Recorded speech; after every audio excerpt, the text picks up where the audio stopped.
Rero abanyarwanda kuba basavye imbabazi. Abanyarwanda bose basavye imbabazi. N'umuryango wa Yago Pondate, n'umuryango wa Yago TV show wicaye kuri kamera bavuga ati turasavye imbabazi abarundi. Kubera ko rero vyavugiwe kuri social media bikavugwa na Yago. Biciye ku muryango wiwe wa Yago TV show family. Nanje naje ku muryango wanje wa Star TV family mvuga ati turabahaye imbabazi abanyarwanda. Ariko kubazisavye umuryango wa Star TV family natwe turabahaye imbabazi. Umuryango wa Star TV family na abarundi n'abarundi kazi. Hako twese turiki abarundi. Uburundi n'u Rwanda kandi turi gishiki na gisaza.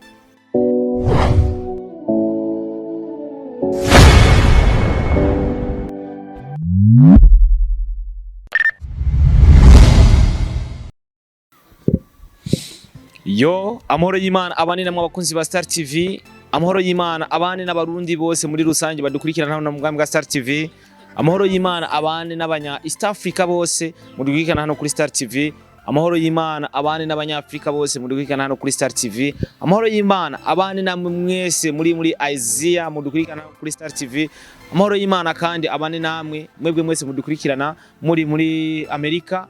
Amahoro y'Imana abane namwe mwebwe mwese muri Oceania ndavuga za Australia n'ahandi henshi hatandukanye mwese mudukurikirana.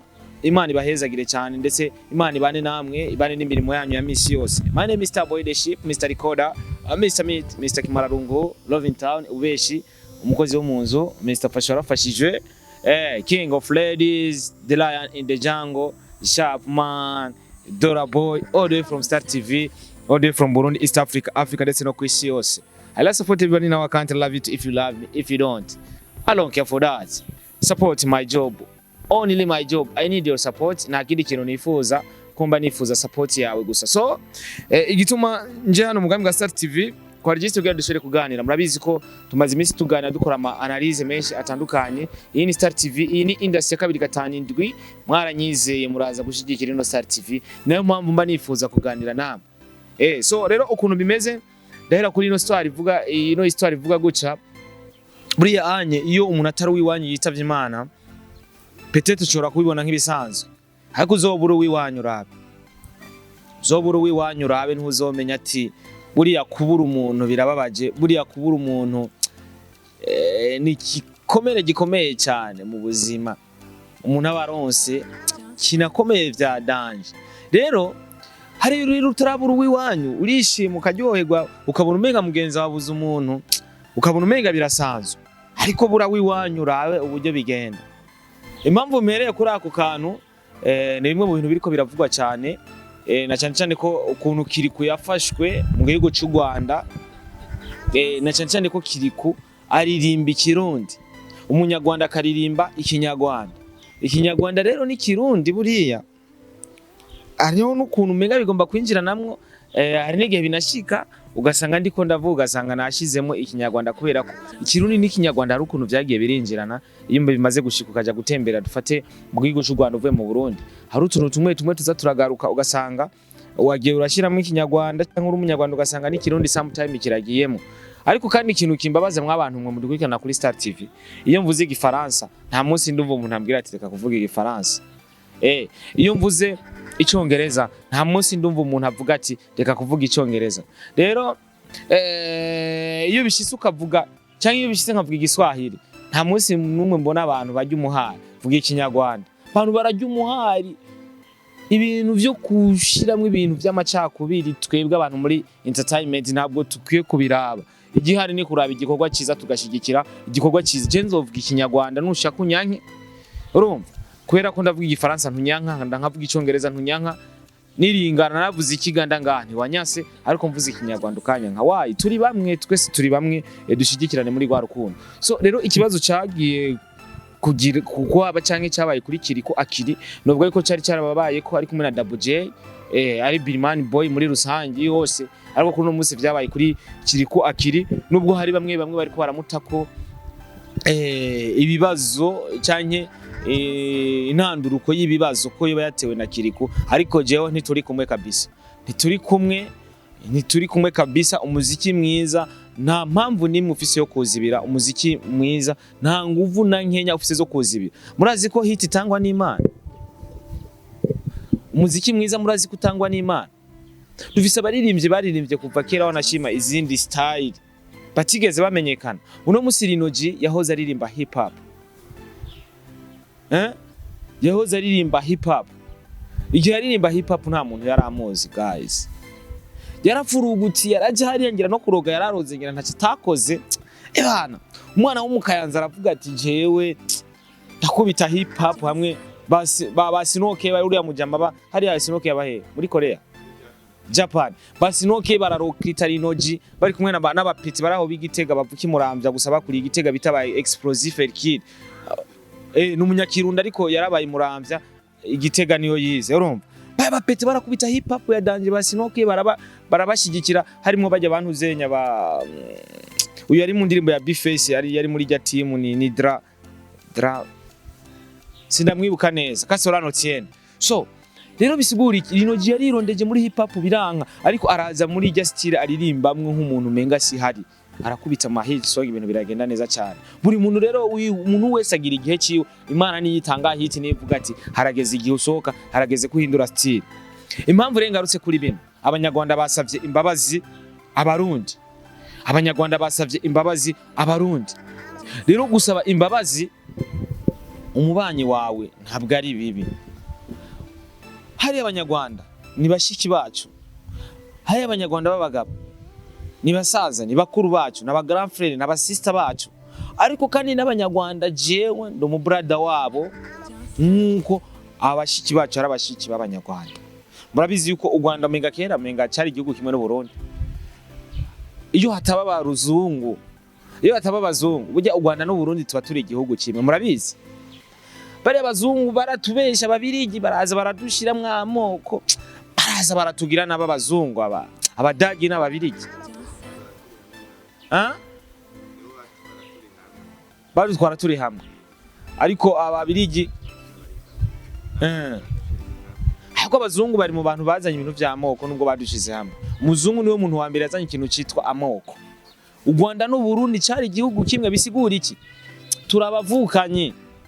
Kandi igihe isi yarema, igihe isi yagaragara hano Imana ko iyiremye, havutse Adamu, mu nyuma haza Eva. Urumva mu nyuma haje Eva kubera ko habayeho nde Adamu. Bisigura ko twese dukomoka kuri bene mugabo umwe. Urumva twese turi bene mugabo umwe. Bisigura iki rero? Twese turavukana. Cyawe bibaza rero turabanyafrika tuhana imbibe kugira mve mu Burundi ninjira mu Rwanda nta mwonga njabuka. Cyawe bibaza erega hari abantu bibaza ati uvuye mu gihugu kaja mu kinini mpaka ujabuka uruzi. Ibaze ngeze mu Kirundo nkaja mu Rwanda nta mwonga njabuka, nibarabara nyene rihita, kandi kugira ugere ku mupaka uvuye mu Kirundo urakubita ibirometero bitari bike kugira ubone umwonga, nta mwungu uhari. Bisigura iki rero? U Rwanda n'u Burundi kiretse ko uwo mupaka ari wo wagabuye u Rwanda n'u Burundi, mu mitima yacu ntitwiye kugaburana cyane. Mvuge ko ndi Umurundi uwundi ari Umunyarwanda. For example, inyuma yuko nza kugaruka ku ico kigonga Abanyarwanda basavye, hari Abarundi benshi b'ivyamamare basavye ubwene gihugu mu Rwanda. DJ Ira ubusa Umunyarwanda, ariko yarerewe hano mu gihugu cyacu cy'u Burundi. Abavyeyi bose n'Abarundi. Uriya anye iva muziki sinzi ntibaramuha nationality, ariko ubu yita Umunyarwanda ko yaravuze ati je mvise ubwene gihugu bwo mu Rwanda, aravuga ati no mu Burundi gake gake. Uriya mu mama uriya mu gitabo Elvis nani uriya Kajani ni umunyamuzika akomeye w'umurundi kazi, uno musi n'Umunyarwanda kazi yaheruka guhabwa ubwene gihugu. Ikindi kintu womenya, madami wa nyene cyubahiro Paul Kagame president w'u Rwanda, sindi stili sampurusa ko ari Umurundi jana kwijana, ariko icunzi nuko yize amashuri ya hano mu Burundi. Yariganye no mu mamara witwa Mama Kiro aba mu Bwongereza. Mama Kiro hari histoire naronse mu mamara aho, urumva bariganye na batiganye bari inshuti kera. Bisigura iki rero? Madame wa Paul Kagame nyene cyubahiro yize hano mu Burundi, afise inshuti nyinshi hano mu Burundi. Naho onye vraiment president w'u Rwanda umudamu wiwe afise inshuti ngaha, yize hano, yaronkeye ubumenyi hano. None wumva ko Burundi n'u Rwanda turi bamwe, none tukwiye kujyana dufiki. jewe sinja muri politike nta musi uzombona muri politike je ndi kuvugira umuziki muziki niwo ndiko uratuma mvuga hano rero abanyarwanda kuba basavye imbabazi abanyarwanda bose basavye imbabazi n'umuryango wa Yago Pondage n'umuryango wa Yago TV show wicaye kuri kamera uravuga ati turasavye imbabazi abarundi kubera ko rero vyavugiwe kuri social media bikavugwa na Yago biciye ku muryango wiwe wa Yago TV show family nanje naje ku muryango wanje wa Star TV family mvuga ati turabahaye imbabazi abanyarwanda ariko kubazisavye umuryango wa Star TV family natwe turabahaye imbabazi umuryango wa Star TV family na abarundi n'abarundi kazi ariko twese turiki abarundi Uburundi n'u Rwanda kandi turi gishiki na gisaza urumva umurundi araza karongora mu Rwanda umunyarwanda akaza karongora mu Burundi uza abanyarwanda bari urabona kwiporta ya haba umunyarwanda ntirwa araherekana cameraman haba umunyarwanda kandi ni nawe nari mpangiye ngaha nari amafaranga nkamuriha mu marundi hajya haba umunyamurenge arumva iyi Nyakabiga ibamwo abanyarwanda kazi benshi n'abanyarwanda n'abanyamurenge ugiye mu Rwanda abarundi buzuye nuko Agishorens bose babari mu Rwanda grand frère wa Elvis photography ngaha wese abari i Kigali mu Rwanda nanje mu Rwanda ni mu rugo nama nagiye murabizi nama nagiye gukora content kandi vuba ndasubirayo urumva rero kubona Yago yasavye imbabazi biciye ku rubuga rwiwe kubera ko niwe akurira umuryango wa Yago TV show urimwe abanyarwanda banashima n'abarundi n'abaki ariko abanyarwanda nibo benshi cyane urumva nanje ndamuhaye imbabazi nk'umuryango wa Star TV kubera ko umuryango wa Star TV urimo abarundi benshi cyane Yago turababariye abanyarwanda ku byabaye bitari vyiza ariko kandi natwe ko KIRIKOU batigendeje neza turasavye imbabazi abanyarwanda kubera ko na KIRIKOU ashobora kubatera ariko cyangwa ngasanga arera ariko nimba atera turasavye imbabazi abanyarwanda hama igikurikira dushigikira umuziki mwiza nk'abarundi dushigikira abarundi biwacu n'umunyarwanda nakora umuziki mwiza twamufasha kuwushigikira kugira upasura ugere muri Tanzania ugere he burya muri entertainment nta mutima mubi ukwiye kubamo kubera ko twamatabonye aba artiste b'abarundi ni inshuti z'abaririmbyi b'abanyarwanda na James inshuti z'abamenyesha makuru b'aba YouTuber aba content creator bo mu Rwanda fise contact zabo ni inshuti zanje urumva no mutima mubi wova guys bantu b'Imana rero kuba Yago yavuze ati reka nsaba imbabazi Yago n'umuntu muzima Yago n'umuntu yamyashigikira abarundi 100% kandi Yago Imana ibiguhezagire reka ndabivuge kwera ko ndikubivugira kuri kamera ziri ko abarundi n'abarundi kazi kandi bakunda umuziki wo mu Burundi ndetse no mu Rwanda mu gihe ari mwiza ntago bivuze ko abarundi umuziki wo mu Burundi wari wose bawukunda hariho n'imiziki y'abarundi idashigikirwa kubera ko atari myiza ariko umuziki ari mwiza nta nguvu nta nkenye ufise zo kuzibira so Yago respect for you my brother Imana guhezagire cyane kuko washigikiye abarundi benshi cyane reka ndakubwira ikindi kibazo kizohava kiba mu Rwanda one day ndakivugire hano kuko ni cyaba nzovuga ati narababwiye uno munsi Morio Kids n'abapeti bava neza na neza ijana kwijana mu gihugu cy'u Rwanda ni bamwe mu bapeti bariko barakora challenge nyinshi zindirimbo ziri on trend hano mu gihugu cy'u Burundi bakazifasha promotion ariko kubera ko barihwa amafaranga amatwansumira hari ukuntu abartiste bo mu Rwanda baraca basuzugura Morio Kids bo barabasaba ati mudukorere support ata amafaranga bari kubera ko bavuga ati abanabi wacu muri ko murarondera visibility ayo namakuru nagenda ronka ariko kubera ko abarundi bazi akamaro kabo barabariha kabisa Morio Kids bararihwa kubera ko ndamaze kubona bakorera ama challenge KIRIKOU Double J Satubi Saturama Bafre ndetse na D1 ndetse na umupeti Adrika Kim n'abandi benshi batandukanye wanashima na Dramati urumva bari abapeti abaririmbyi b'abarundi barabonye power yabo rero abaririmbyi b'abanyarwanda sinzi impamvu batarabona power yabajya abapeti ariko bazuza kuyibona mu nyuma ariko ikintu nabonye mu nyuma bazoza bajya umuhara abanyarwanda ati mwebwe nimwe mutwinjiriza abanyamahanga hano mu gihugu abo bapeti bari muri deal bari gukora akazi bakeneye amafaranga ntago bashigikira umunyarwanda for nothing cyangwa ntago bashigikira umurundi for nothing bari mu kazi bararihisha amafaranga mu kabari hama bakabakorera challenge nziza cyane. Rero hari igihe nama nibaza ati umunsi umwe burya abartiste bo mu Rwanda hari igihe bazobashavurira babarira umuhari usange barabageutse ati mwebwe nimwe muri ko muratuma indirimbo mva mahanga zinjira mu gihugu cy'u Burundi, ariko ntabwo ari bo, ahubwo barahembwa n'abaririmbyi b'abarundi cyanye n'abakongomani. Nabonye niza abakongomani barazikora no muri Tanzania bakabona amafaranga kubera ko babaye kugira babeho, kandi kugira ubeho utagira amafaranga kiragoye cyane. Urumva? So rero igihari nimba bishika umuririmbyi w'umurundi akari abari abapeti Morio Kids niterambere kuri bari abapeti ndetse n'iterambere ku muziki w'umurundi. Bisigurike turi gishiki na gisaza dushigikirane muri gwa rukundo. Rero Yago kubona yasavye imbabazi biciye ku rubuga rwiwe rwa Yago TV show, nanje ndazimuhaye biciye ku rubuga rwa Star TV 257 Family. Ariko kandi nanje nanavuze ati nimba haraho KIRIKOU yihenza agafata nabi abamenyesha bakuru b'i Kigali cyangwa aba content creator b'i Kigali, bamwe harimo n'inshuti, ntako turabisabiye imbabazi. Ariko bitavuze ko nimba mwarakoze ikosa ntirize risubire guys, ntirize risubire, kubera ko hari igihe muzobikora nako tuvuga ati bo namwe hakaza umuntu wanyu turamufata nabi tubifitiye ububashe kandi n'inguvu twa tuzifise zo gukorera umu artist wo mu Rwanda yaje mu Burundi, tukavuga ati reka nako tujaganye ibintu vyiwe. Ariko kubera ko atamutima mubi tugira kwe turipowe. For example, muraba baririmbye bamaze kuza b'abanyarwanda mu gihugu cy'u Burundi, hari numwe twafashe nabi.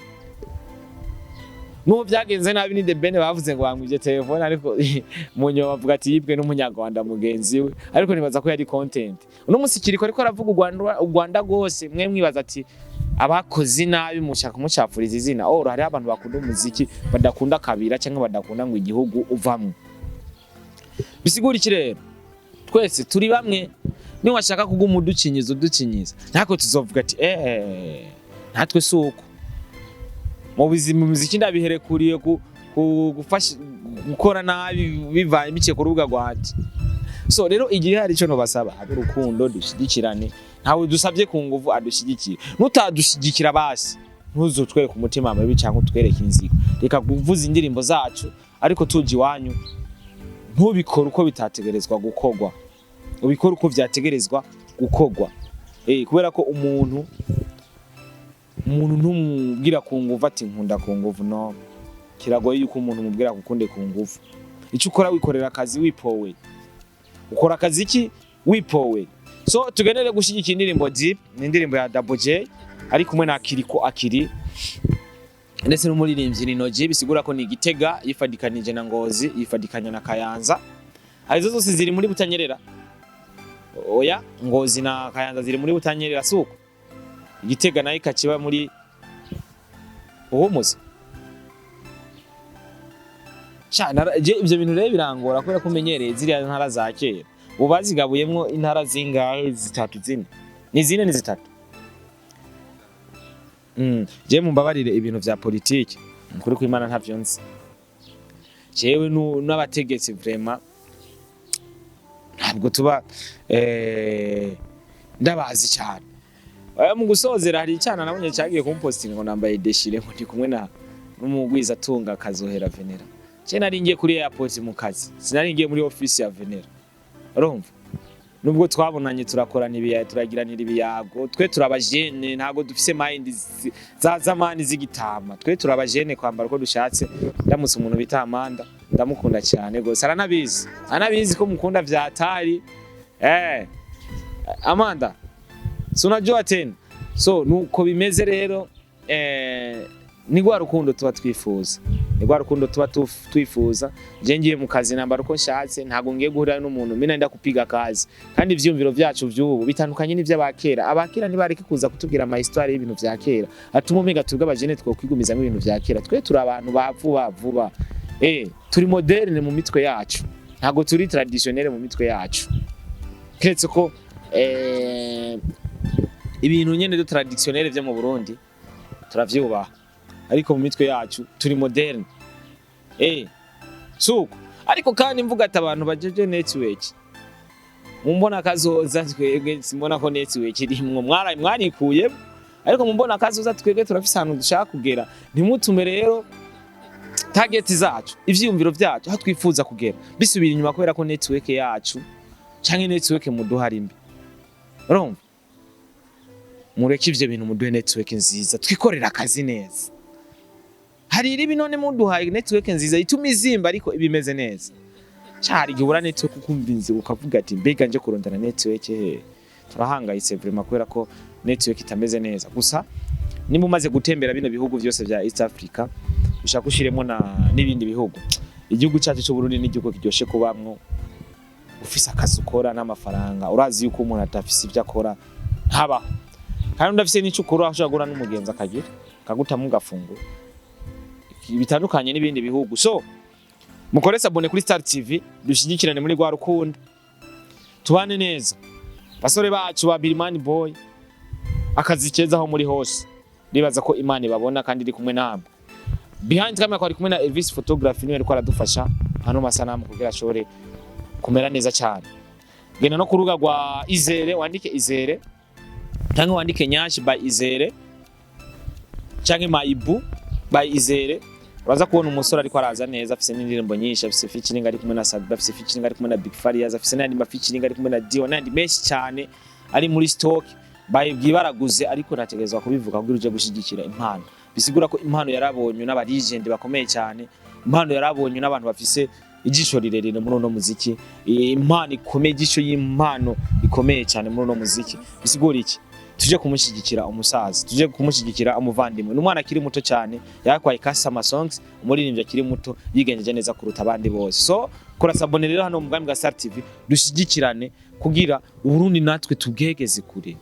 Biraca hano burya anye iyi monde ya social media ni monde yamaze gutera imbere bikwiye yuko tunateza imbere cyane hano mu gihugu cy'u Burundi. So Imana ibahezagire. Merci beaucoup. Shout out kuri mwebwe mwese mudukurikirana. Thank you.